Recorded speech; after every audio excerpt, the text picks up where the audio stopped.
and I was able to purchase a controlling interest in the Memphis Daily Appeal. Upon the death of the co-owner in 1851, I became the sole owner and editor-in-chief. Now, under my guidance, the Memphis Daily Appeal became the most respected newspaper in the South. By focusing on outstanding but brief, hard news items, influential editorials, human interest features, and entertaining local items, readership in the Daily Appeal steadily grew throughout the decade. With Lincoln's election to the presidency, it was only a matter of time before war broke out. Supplies, particularly paper, became increasingly hard to obtain. So I reduced my appeal from 8 pages to 2 pages. Despite raising subscription costs, my readers remained loyal. By setting up an extensive network of correspondents throughout the South, I was able to provide exclusive battlefield news and keep my readers up to date on the war's progress. I always vowed to keep the appeal optimistic despite how desperate situations have become. For the first year, the war was fought in the East. But panic set in as federal troops began to threaten Memphis on all 3 sides. City after city fell.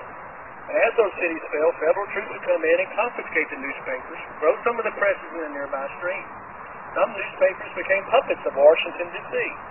And worse than that, some were shut down altogether.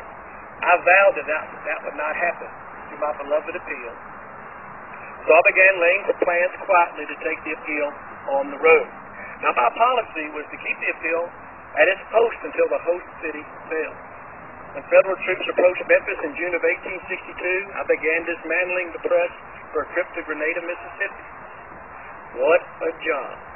The press was 8 feet wide, 5 feet tall, 12 feet long. It took 3 men over 12 hours to load the appeal's presses onto 8 wagons for the journey. It's amazing we could sneak something like that outside the city. We were able to do that 4 times, staying 1 step ahead of the Federals all along the way. It was said that Federal generals would capture a southern city only to be greeted by ink-wet copies of the Memphis Daily Appeal. I'm proud of that. General Sherman developed a particular hatred for the appeal because of its ability to rally Southerners to the cause.